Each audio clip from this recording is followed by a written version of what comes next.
This is Shay Spitz with Business Unscripted, and I am here with Katie Hanzel at Hair Embers. Hello, Katie. Hello. Kind of know you a little bit.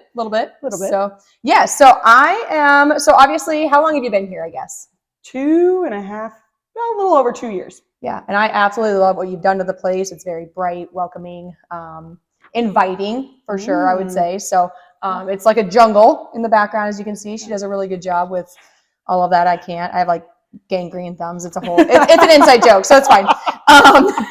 It's an inside joke. What risks did you have to take to get where you're at now? Well, financially, there was a huge risk just getting a place, setting up as my own, and then incorporating it into the salon. There's a lot of like background stuff that you don't see that you'd think of, like electricity and the plumbing is usually a huge thing to get something going. So financially, the risks were huge. That was about the biggest thing that I was scared of. So, well, I know you kind of contemplated going back and forth on whether you rent a place or if you buy a place.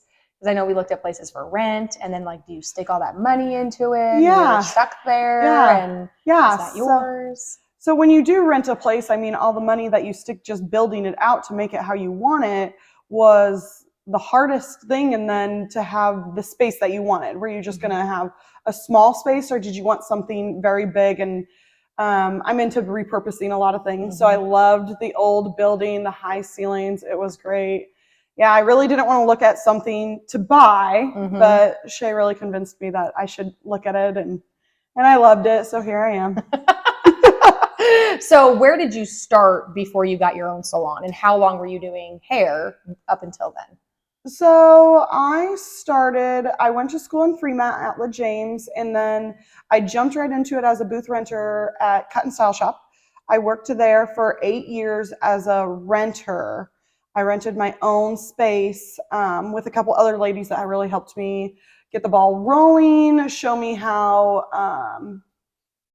to do the business, I guess, how to have your guests come and go, and how to schedule out your time, and make sure that you knew what you were doing, for one. So they really helped me get my education in check and make sure they knew where I was going, and just helping me with the whole jumping in, I guess. Yeah. So then did you set your own pricing when you were even over there? So yep, that was one of the things about being a booth renter, is you get to be able to set your own pricing, your own schedule, so all that good stuff.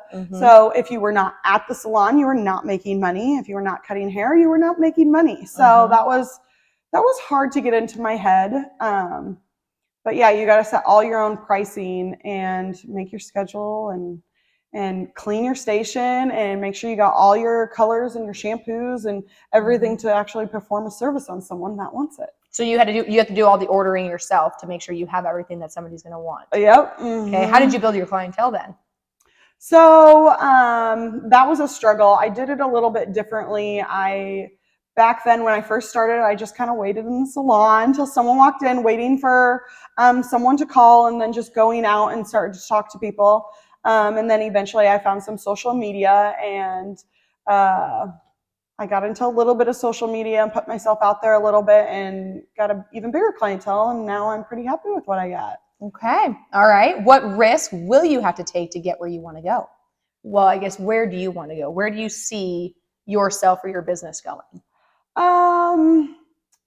I see it having a couple more stylists in here. Hopefully we can work together as a team. Definitely booth renter stylists, to where they can still make their own schedule, but I want them to make a schedule that works for them. I don't want them to overwork themselves or undercharge for what they're doing. I think that's probably the biggest thing around Columbus, is that stylists maybe don't charge enough for what they do, their time. And I feel like they don't set themselves up for success.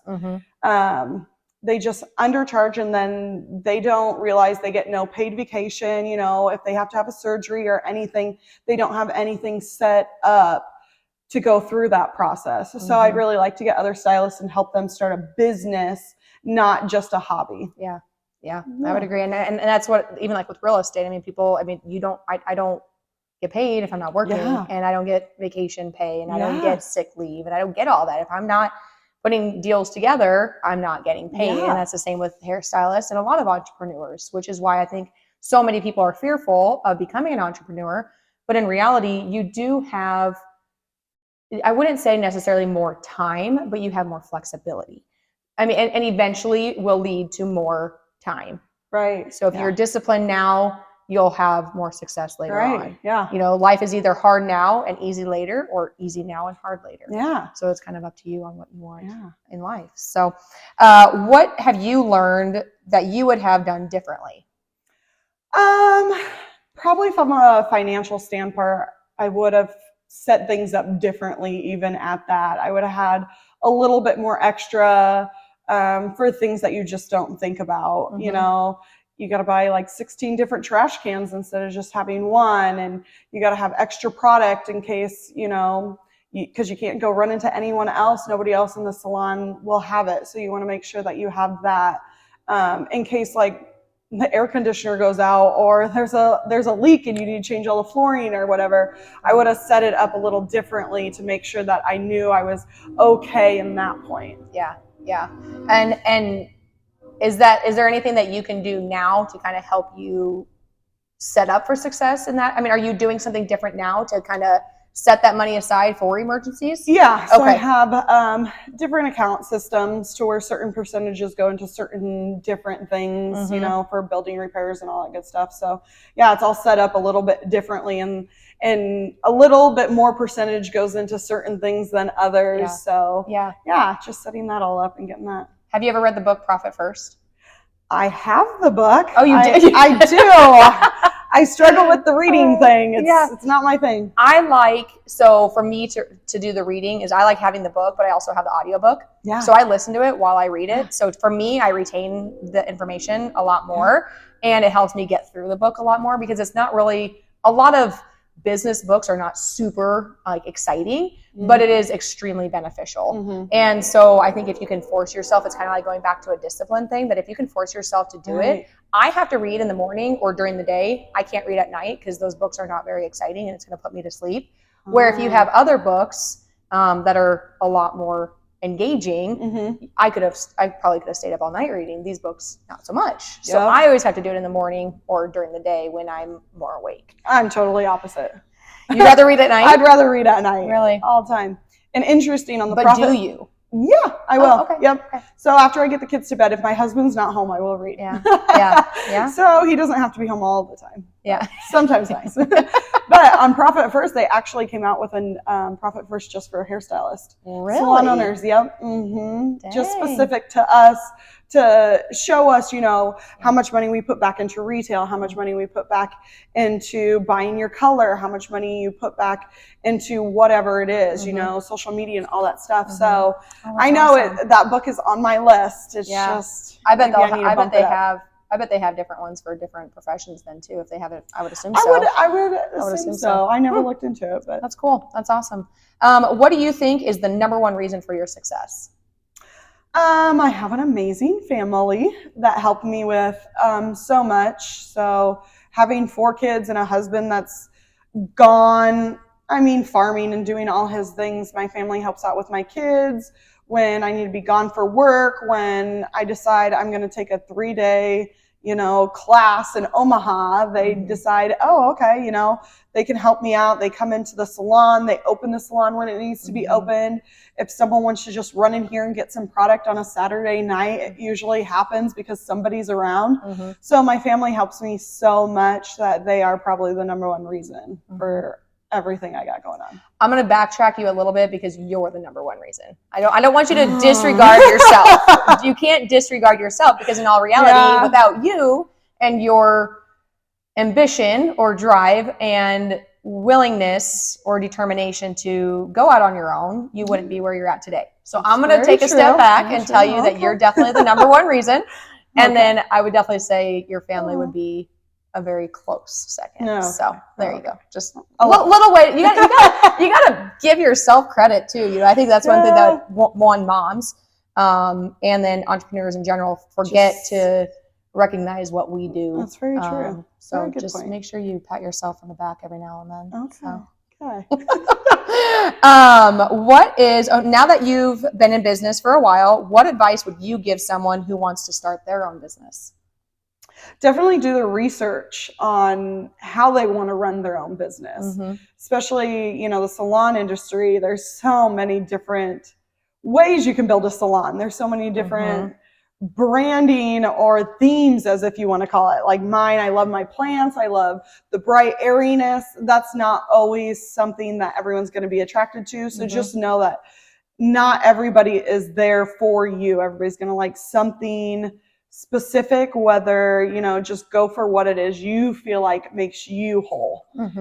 Don't go try and trace in a dream just because that person may like it. Don't try to build it around that they like it. Just build what feels right to you and make that a reality. I like it. What is one piece of advice you have heard that has helped you in your professional career? Just go for it. Just go for it. I don't know if whatever's holding you back, don't be too scared of all the things that could go wrong. Just jump into it and pretend as if you're like me. Pretend I'm already running my own salon with 4 other girls, and I have all the things, and I have all the time and all the endless vacation that I can. Just go for it. Just do it. Pretend that it's already your dream happening right now. I like that because it's visionary. You have to be able to vision it in order to get there. Yeah. Manifest it, girl. That's right. That is right. You said something that I was going to try and play off of, but I kind of forgot what it is. But going back to that, my son was at gymnastics the other day, and he wanted to try going up that warp wall. And he's like, well, I've never made it up that one. I said, okay, well, this is what we're going to do. I said, you have to picture yourself. I said, close your eyes and picture yourself making it to the top of that wall. Now, whether he's made it up there or not, I don't know. He told me he didn't. I have no idea. But so he envisioned it, and then he went, and he did make it to the top. Wow. So he could have been just pulling my leg, and that might have just been a fluke. But it is one of the biggest things that you have to envision your life in the future. And then going back to being fearful and just doing it, Will Smith, one of his quotes is, if you're too scared, or if you're too fearful, just do it scared. Gosh, what is it? I messed up. I'm terrible with quotes. I'm awesome usually, but this is going to drive me crazy. I'll think of it later. So I'll think of it later. Yeah, it just says something about if you're. Oh my gosh, this is going to drive me crazy. But anyway, okay. Well, awesome, Katie. Thank you very much for letting me be here. You'll think of that quote sometime. Oh my gosh! You want me to get my phone out? We can Google it. Yeah. Do you have your phone? No, I don't. No. Okay. Well, that's not going to do me any Siri. good. What is Will Smith's quote? I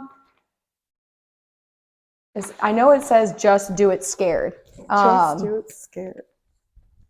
If you can't beat the fear, just do it scared. Oh, there you go. Oh, you got it. It took me a whole minute and a half to think of it. So if you can't beat the fear, just do it scared. So that just kind of goes back to just do it and being fearful.